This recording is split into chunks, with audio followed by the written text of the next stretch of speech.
Where are you going, Holmes? Have you been invited somewhere? We have been invited, Watson.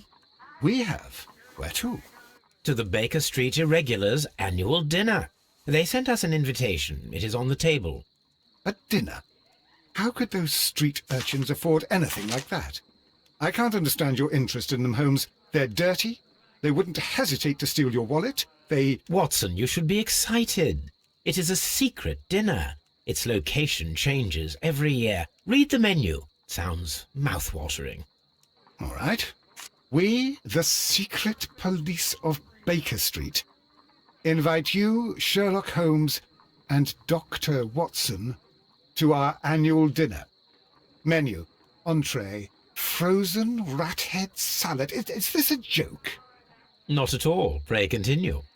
Main course, sow's udder in Danny Nutcracker's way. Sounds disgusting, Holmes.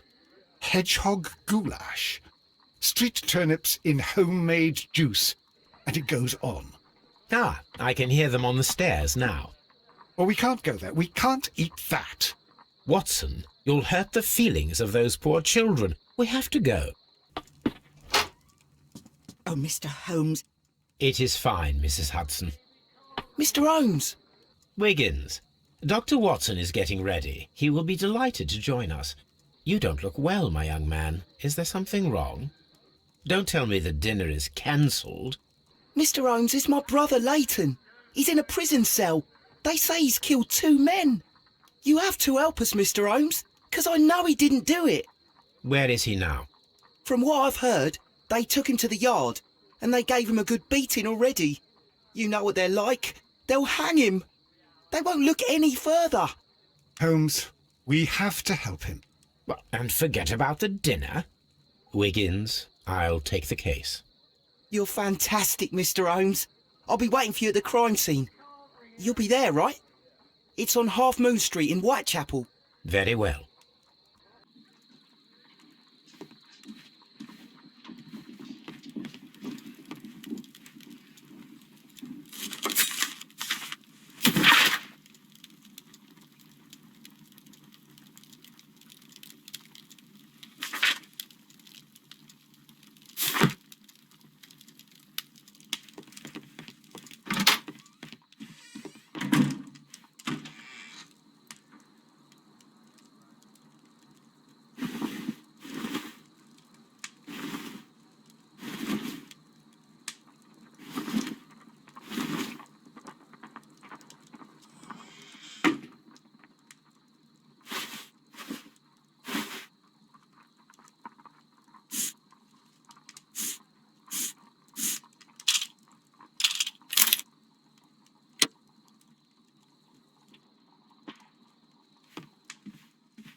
Please, gentlemen, leave the scene now.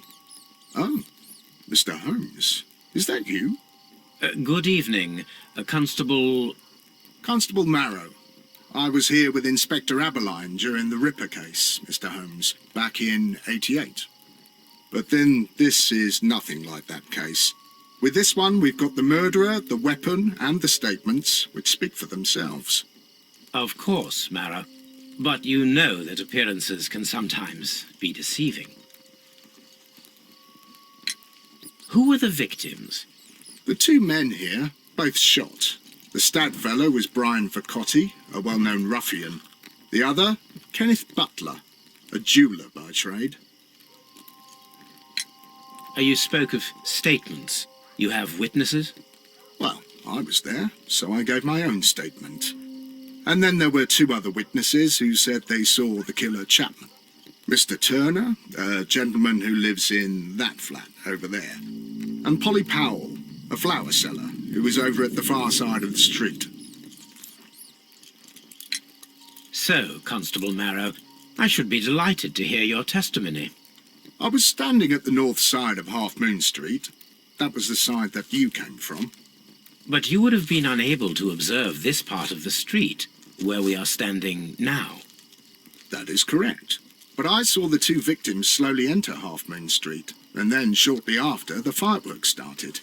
A few minutes after that, the fellow Chapman rushed towards me and ran into Half Moon Street.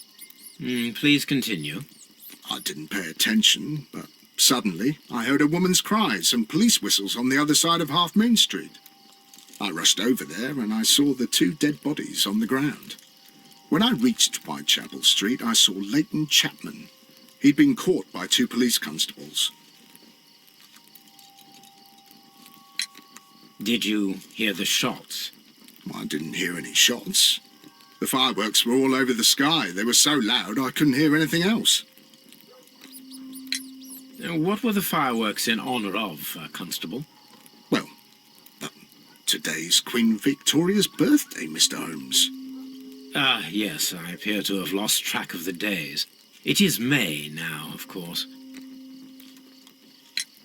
Constable Marrow, what else caught your attention while you were running through Half Moon Street? I saw nothing but rats, and I took the time to light every corner with my lamp. Did you happen to look up at Mr. Turner's window when you were on Half Moon Street at that time? Yes, I saw that the window was open, but no one was there. It was dark in the room. Constable, your statements have been of great value to me.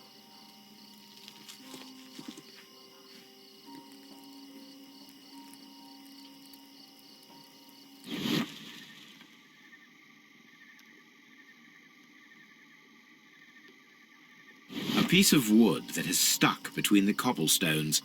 Let us take a closer look.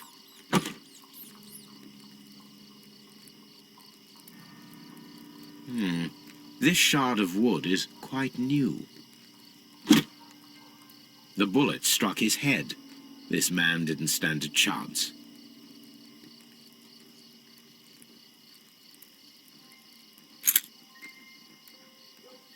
This is an ordinary key. I wonder what kind of door it opens.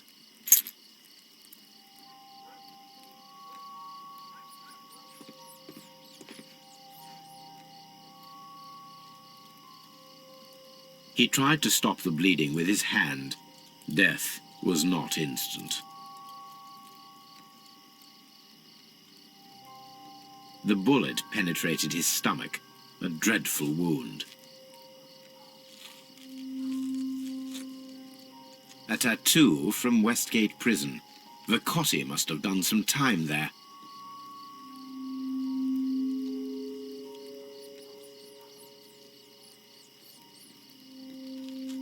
Brian Vercotti suffered greatly. What a terrible way to die.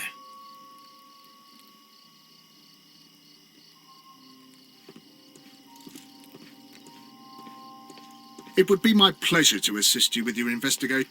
A fairly long pole with a forked end. A fairly long pole with a forked end.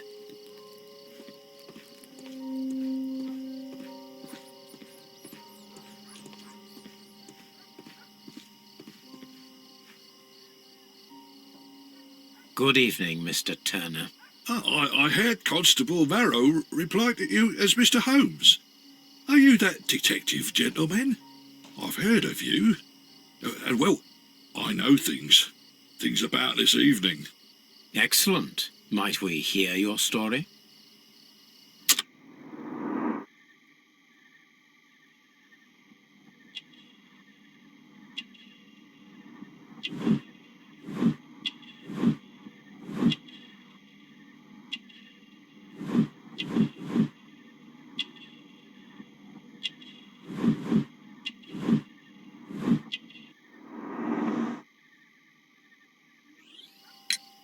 Could you tell us everything that you may have seen or heard? I was already in bed when the fireworks started. A few moments after, I clearly heard 2 gunshots from outside. Please continue. I quickly got up and I grabbed the lamp from my nightstand and I rushed towards the window. I looked down and I saw 2 bodies. And there was a man with a gun who was standing nearby. Where exactly? Well, near this body. Did he notice you? I don't think so. He rushed towards Whitechapel Street without looking around. Mr. Turner, did you see anyone else in the street? No, I saw no one but that man, the murderer, the fellow they caught. Were the 2 shots you heard consecutive? Yes, there was a very short pause between them, and they sounded different somehow. It seemed to me that the second shot was louder than the first. That is an interesting comment. Mr. Turner, what were your actions after you stepped up to the window? I was afraid that the man with a gun might return, so I stayed close to the window till I saw the policeman coming in the half-moon from Whitechapel. Then I walked out to tell them everything I saw. You have helped us a great deal, Mr. Turner.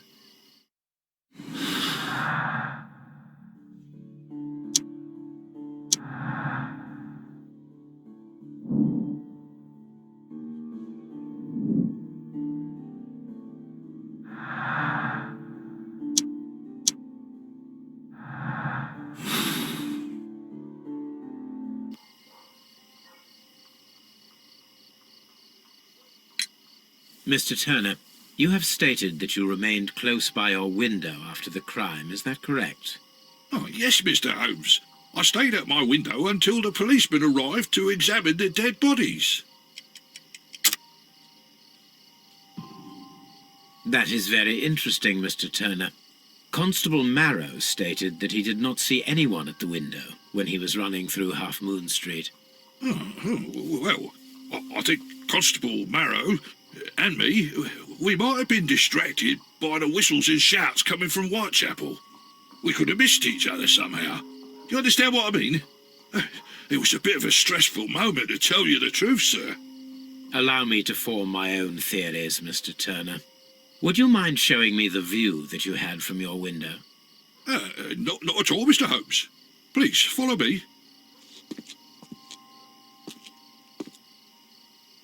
Mr. Turner appears to live very modestly.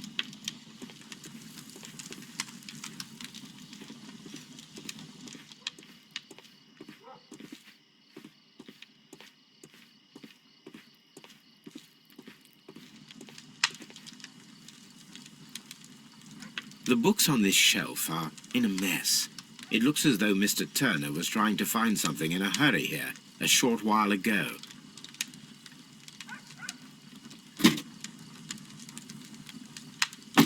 A perfect match.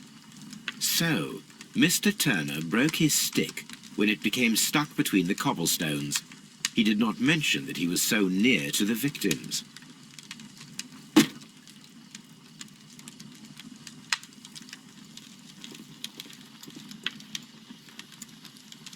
This fire is dying out. It was last tended to over an hour ago.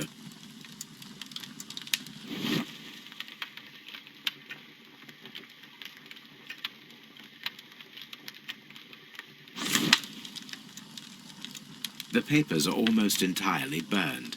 I am unable to see what's written here. These words are illegible. The papers were thrown into the fire just a short while ago.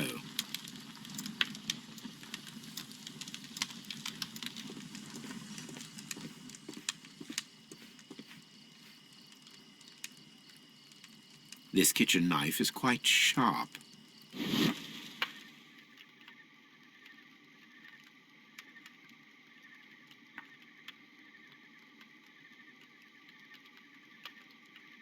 There are pieces of shredded paper scattered over the table.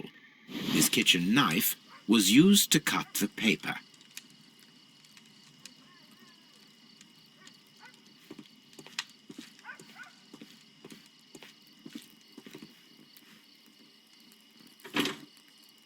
So, that's the view Mr. Turner had when he opened the window. The dead body of Kenneth Butler. Brian Vercotti's contorted corpse. Mr. Turner had a perfect view of the crime scene. He saw the bodies clearly, and Leighton Chapman standing over them.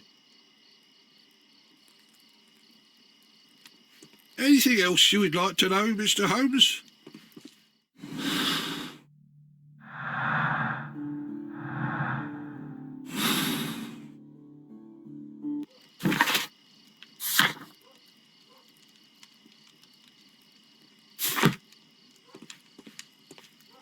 Anything else you would like to know, Mr. Holmes?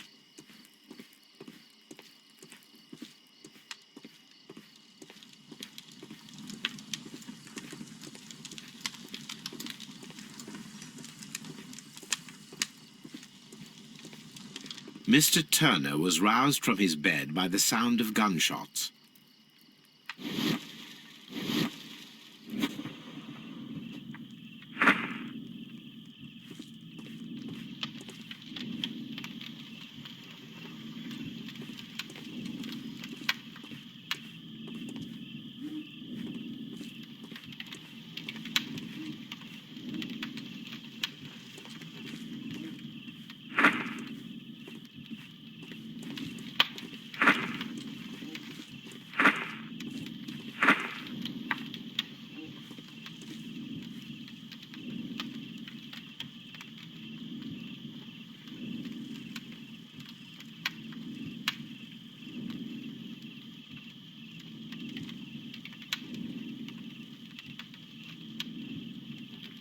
No, it didn't happen this way.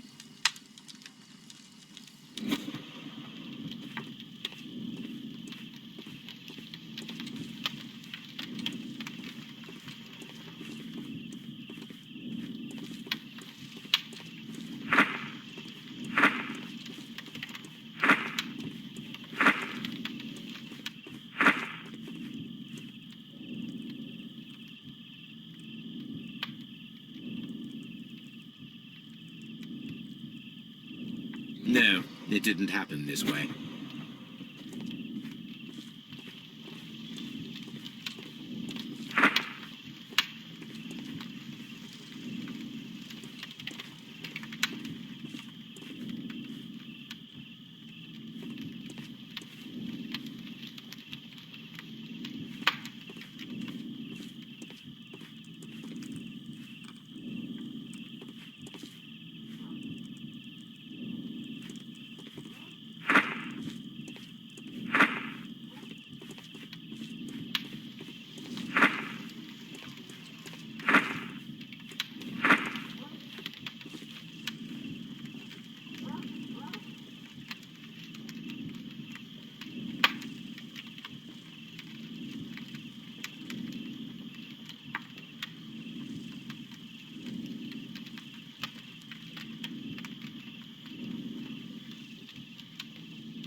So Mr. Turner used a book to hide an object that he found on Kenneth Butler's body.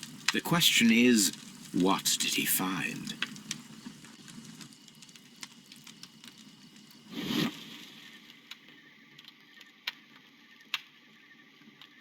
I can see prints from greasy fingers upon the cover of this book.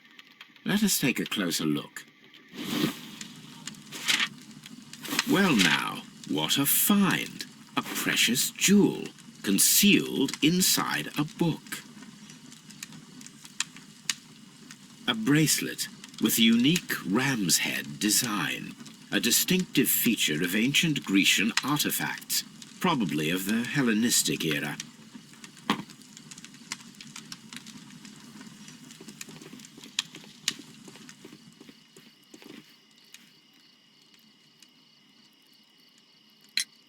Mr. Turner, how would it be possible for a man of advanced years, such as yourself, to rush from his bed to the window in a matter of seconds, as you have stated?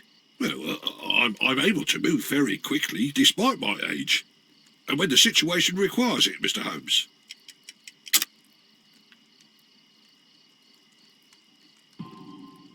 I highly doubt that, Mr. Turner.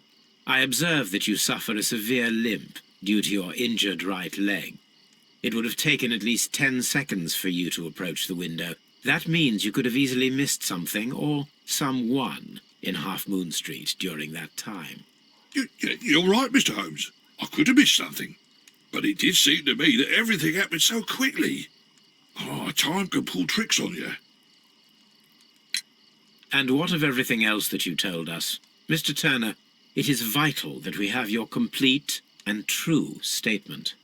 Mr. Holmes, I do assure you that the other things I said were most sincere.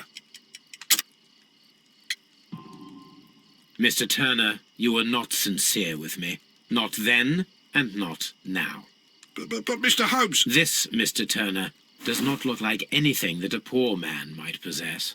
It is worth more than the home that you live in. I can explain. No, merely correct me if I am wrong. You saw Leighton Chapman through the window, but you also noticed a glittering object on the ground, this precious jewel. You walked down and took the bracelet from the body of Kenneth Butler, and when you heard the whistles, you hurried away. That broke your walking stick. It caught fast between the cobbles. Constable Marrow was unable to see you in the window as you were climbing up the stairs on your way back to your flat. Upon returning home, you hid the precious jewel inside a book. Mr. Holmes, please don't send me to prison. I didn't do anything bad. I'm just a poor man. When I chanced upon the bracelet, I saw it as an opportunity to make a little money. I was desperate. I only took the bracelet, that's all, I swear. You made a mistake by lying to me. But you are not a criminal. I believe that. Although I must return this bracelet to its rightful owner. That's why it's better to stay at home at night.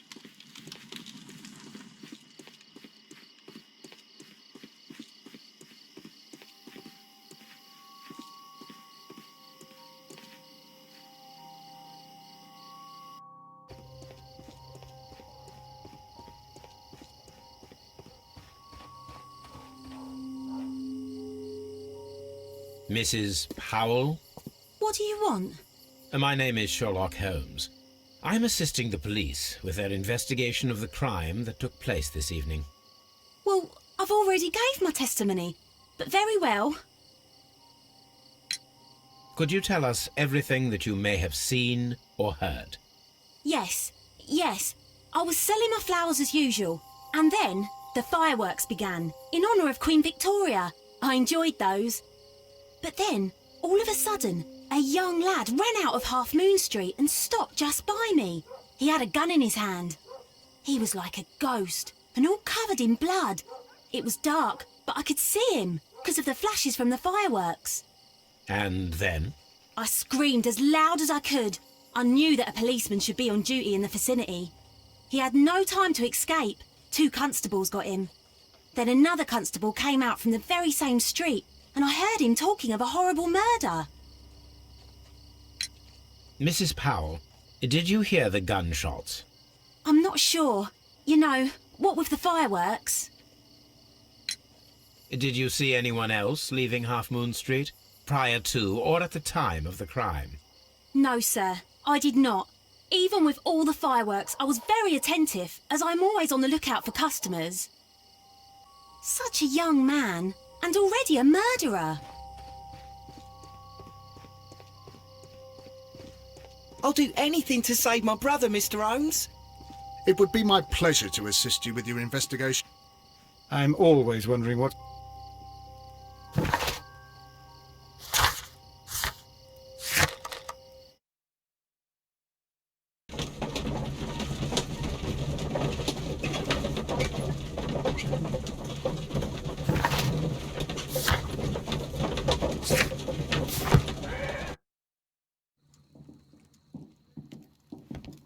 This is where I keep my...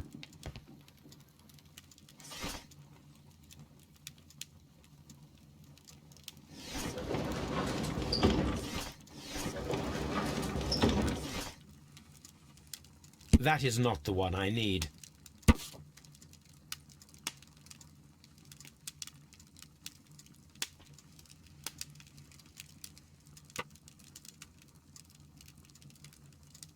Here it is. I need to continue my research in my archives.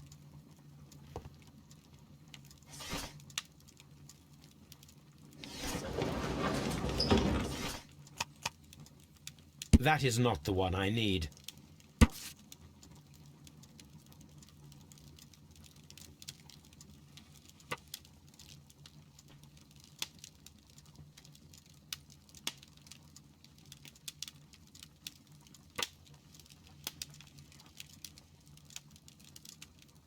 Here it is. One of the victims, Kenneth Butler, was involved in the story of the stolen Hellenistic treasures. A visit to his pawn shop should tell me more.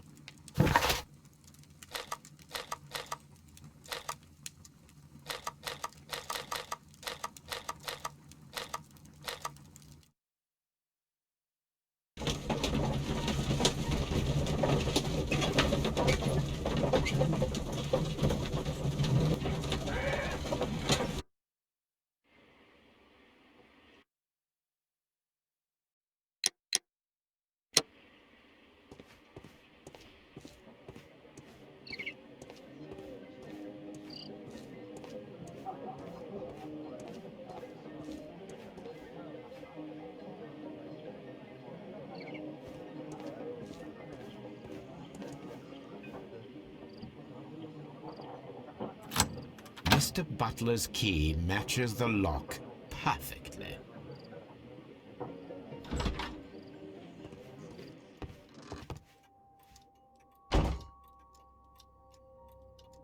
Crampons and a sharp ice axe would only be brought here by a mountaineer.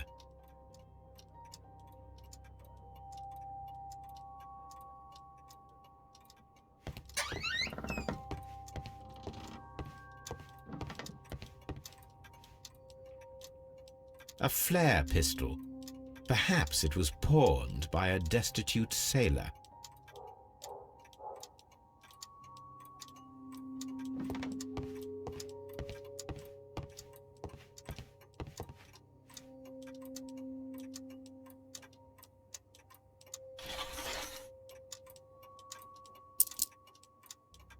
The ram's heads.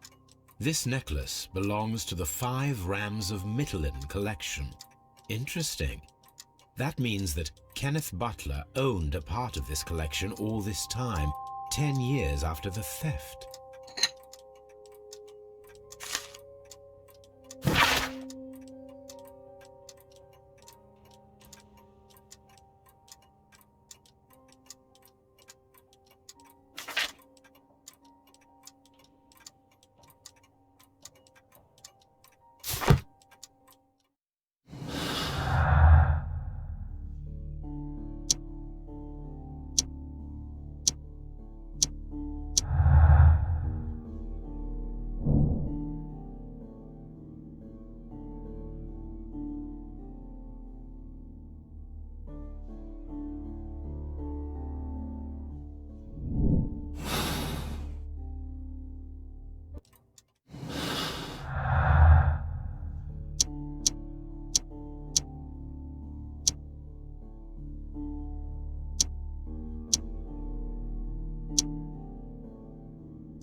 It looks as though Mr. Butler kept a careful record of his operations.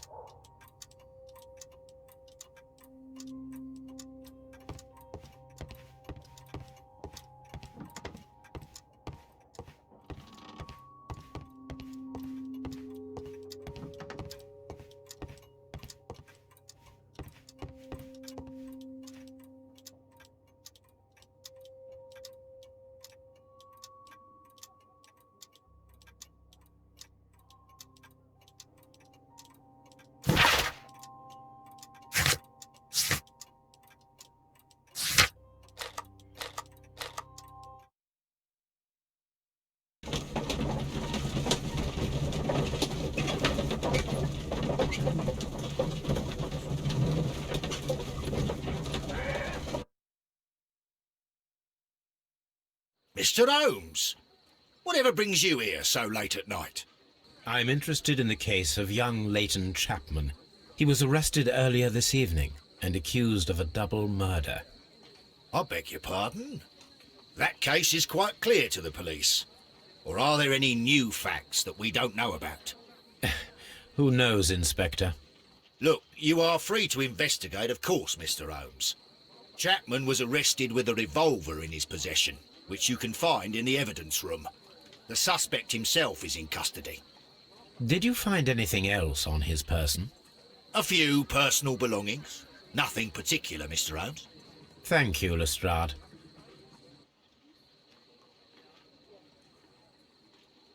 Mr. Holmes, what is the trouble with that lad? Isn't he guilty of murder?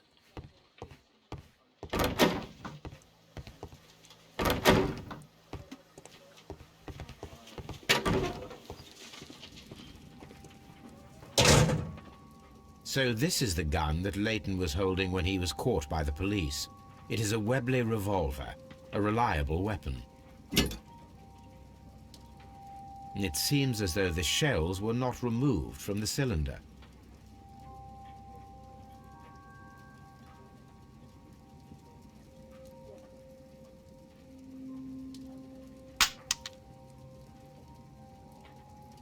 Two out of the 6 shells have been fired. There were 2 shots. A cheap watch, bought with his own money, no doubt. These cigarettes are filled with cheap tobacco. Nothing interesting.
Please escort this suspect for interrogation. Good evening, Mr. Chapman. Who are you? I've got nothing to say. It's all a mistake. Calm down, Leighton. I have come here to help you. To find out if you truly are innocent, as your younger brother Wiggins has told me. My brother? You know him? Then that means you're... Sherlock Holmes. Oh, blimey. All right, Mr. Holmes. I'll tell you everything.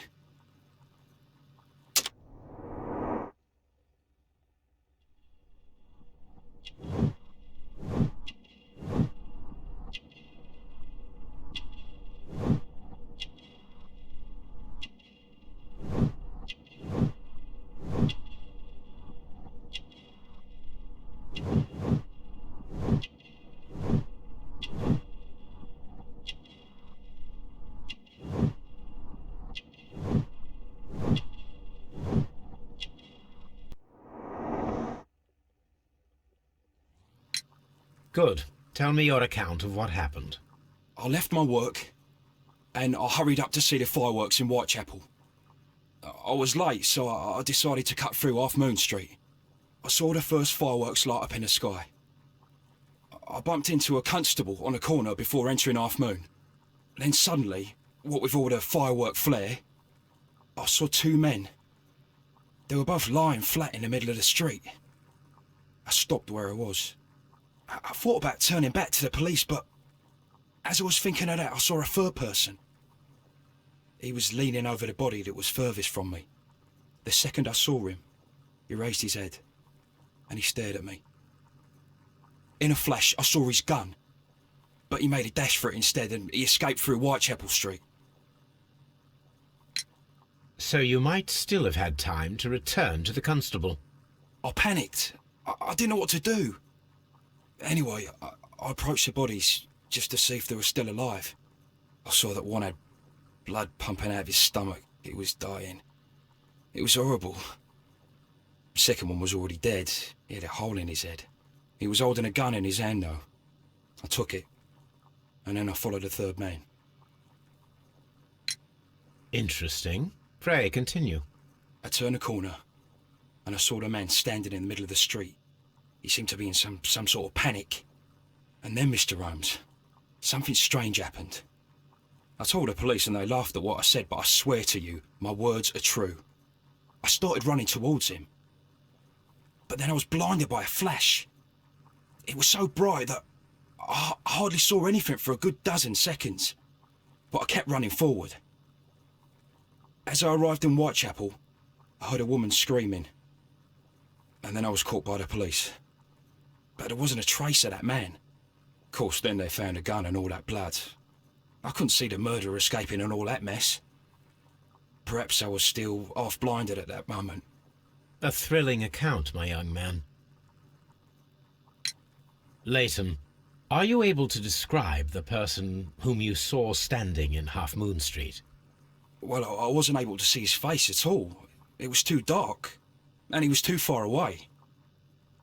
I could see his silhouette. And what about that? Nothing so special. He was wearing a jacket. He was quite average in size and his weight. I see. Was there anything else that struck you at the time? No. But perhaps it's strange, but I can't remember the sound of his footsteps as he was running away. Perhaps it was because of the fireworks or the surprise of me seeing him. Leighton, I confess I am puzzled. Why should a young lad like you take a gun from the hands of a dead man and set off in pursuit of a probable killer? I know. I keep wondering that, but at the time it was like a reflex. A criminal ought to be arrested, and he was armed. You were willing to risk your life. That was a little foolish, unless you wanted revenge. No, Mr. Holmes. I was just being brave and stupid.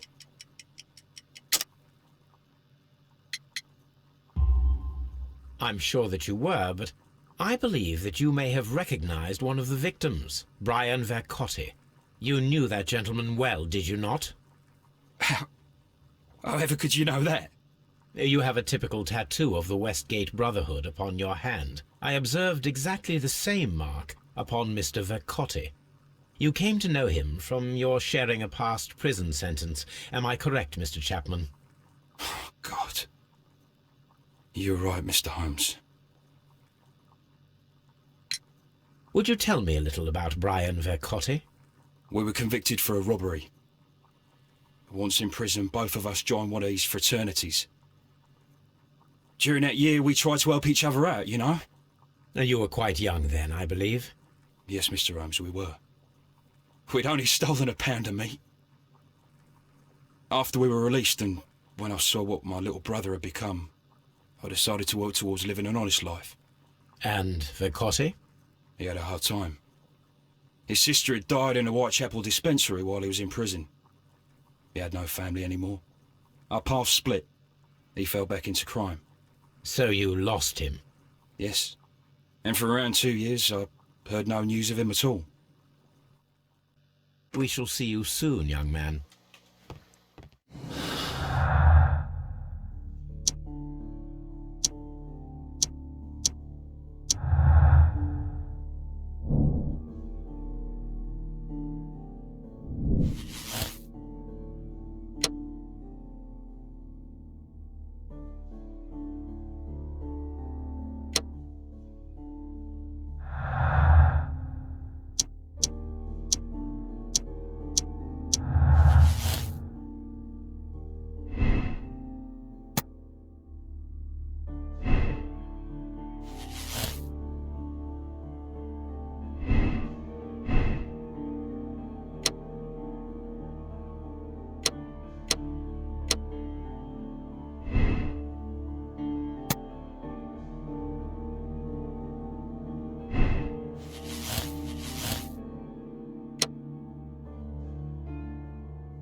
What's up with you, lad?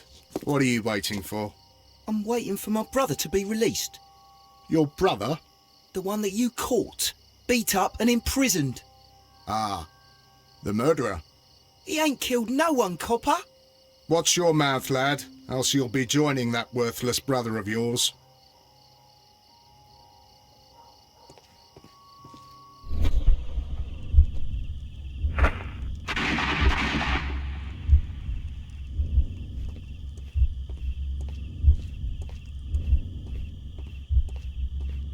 I am unable to see any higher.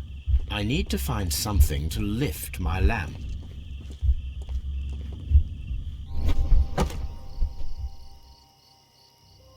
This should be you.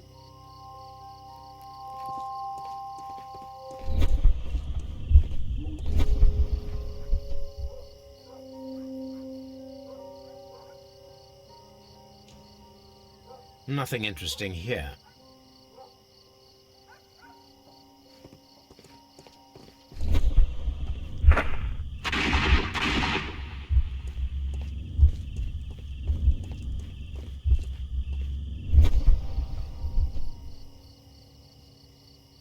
This is most definitely a bullet hole. The brick cracks are fresh. Watson, there was a third shot fired in this street.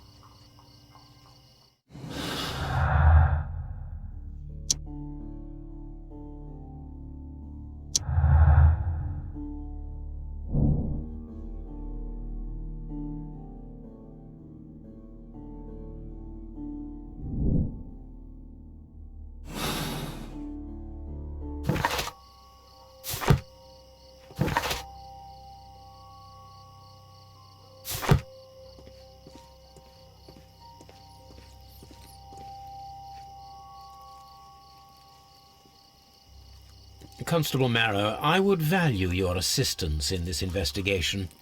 It would be my pleasure, Mr. Holmes. I would like to make sure that there are no places in Half Moon Street where a man could hide while you were running through it with your lamp. All right, Mr. Holmes, what should I do? Take your lamp and start walking, just as you did before, and try to find me. Understood.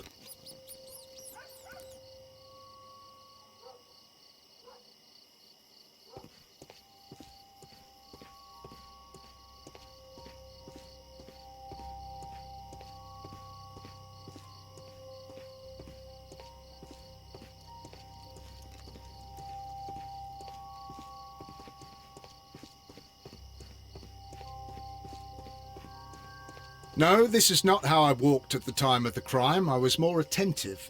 Let's start over again.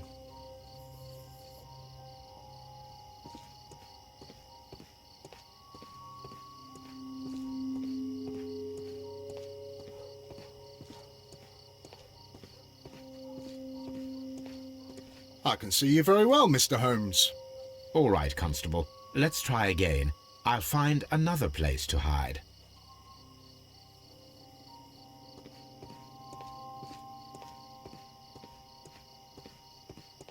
Here you are, Mr. Holmes. All right, Constable. Let's try again. I'll find another place to hide.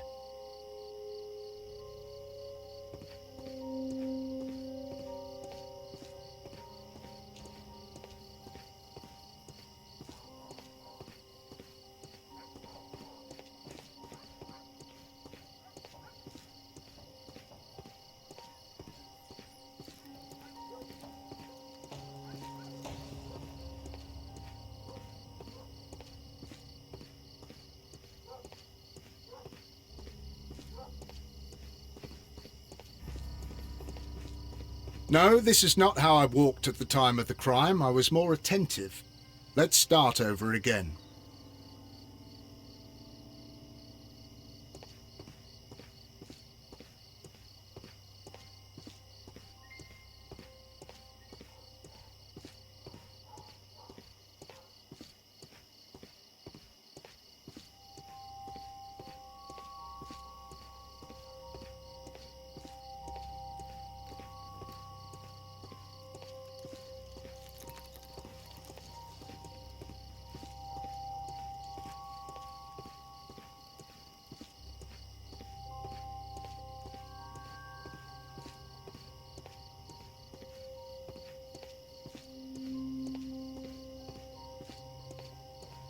Mr. Holmes, it wasn't difficult to find you at all.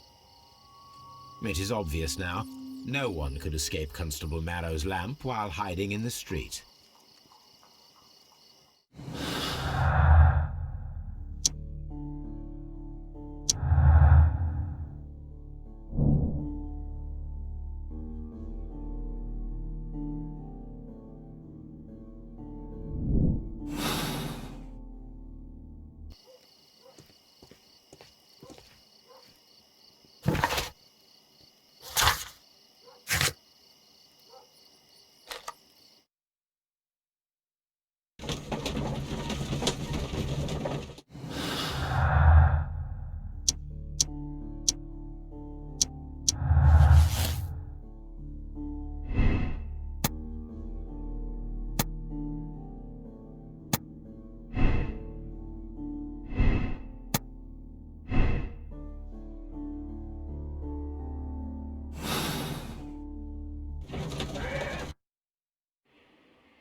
These tools are exactly what I need to climb the wall.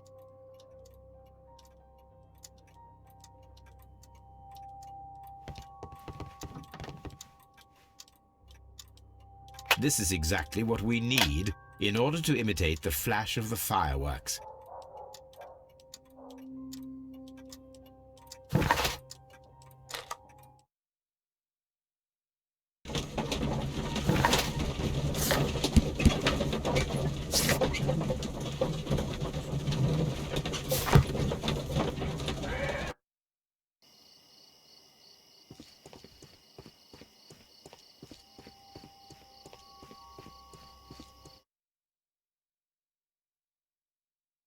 Why are you looking at me all the time like that? I'm just watching you, lad. I never know what to expect from people like you. People like me? Yes, street beggars and thieves. I ain't a thief. Oh, no? Then where did you get whatever it is that you're gnawing on? I very much doubt that you bought it. What ain't seen can't hardly be stolen.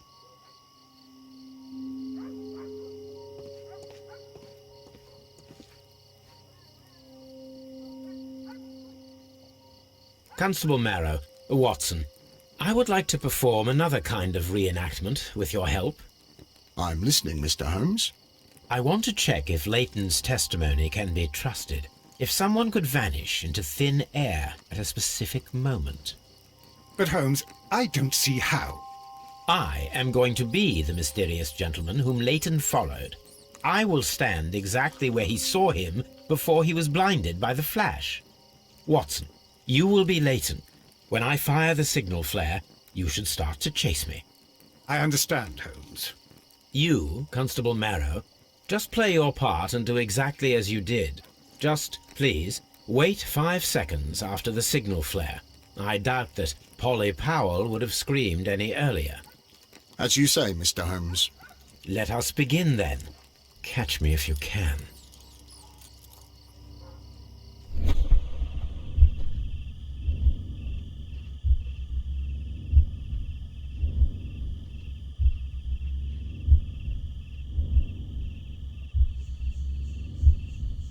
The streetlights fall directly on this wall.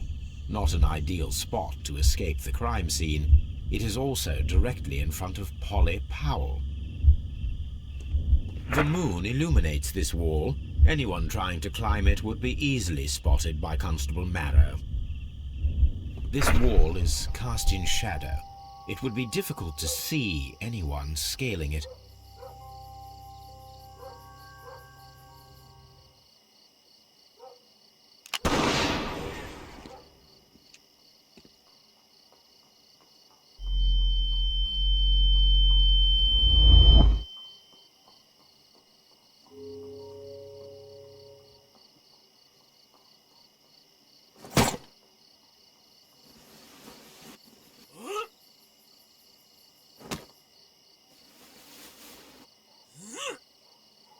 I can barely see anything.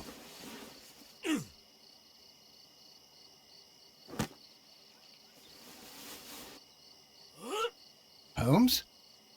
Are you there?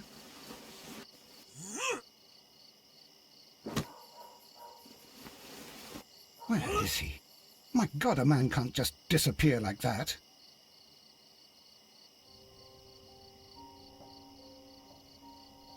Holmes? Holmes? Where are you? I cannot see you, Mr. Holmes. Dr. Watson, it seems that Mr. Holmes has disappeared. Don't worry, gentlemen, I am up here, above your heads. How on earth did you get up there, Holmes? I am using crampons and a climbing axe, although the person we are looking for did not leave any traces of such tools. Constable, is there any way to get to the top of this building? Yes, Mr. Holmes, I can show you. The door to the building can be found from Whitechapel Street. Gentlemen, I am on my way down.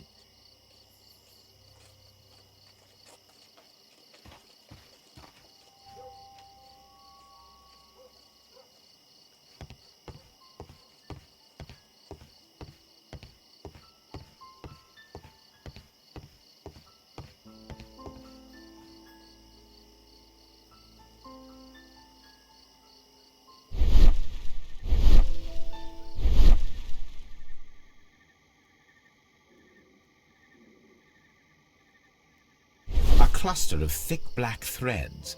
They're unusually strong. I should examine them under the microscope. Someone broke through the window to get inside the attic, but in his haste he ripped his jacket.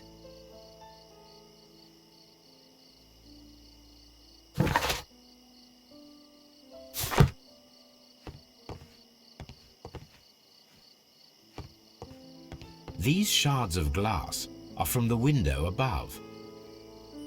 We can conclude that the person whom Leighton saw climbed up the wall, broke into the attic window, and escaped through the hatch.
Let us take a closer look.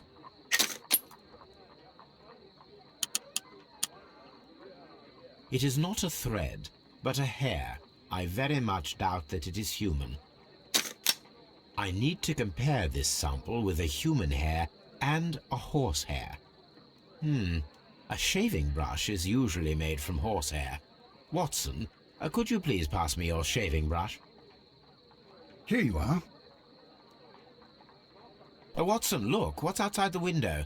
Where? I don't see anything. Ouch! Holmes! Oh, don't make such a fuss. One little hair. Human hair is significantly thinner than the black sample. The horsehair is thinner than the hair that we found. So, this black hair belongs to an animal, and it is larger than a horse. A hair from a large and exotic animal.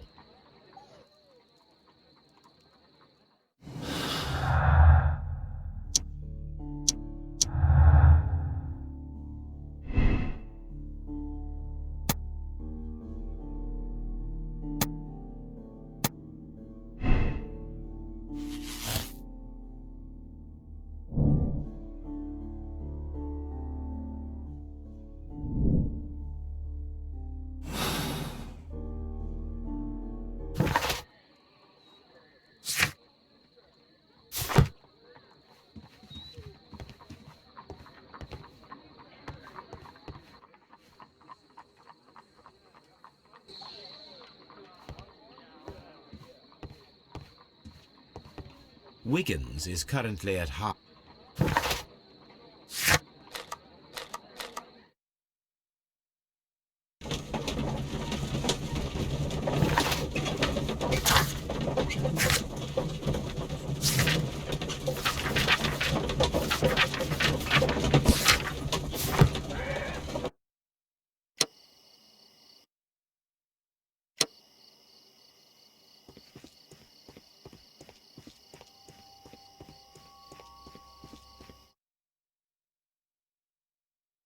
Wiggins, my lad, what are you doing here? You'd best be leaving and be quick about it. I've done nothing wrong. You'd learn more by watching Mr. Holmes. He knows exactly what he's doing. Not like you. Oi, watch your tongue.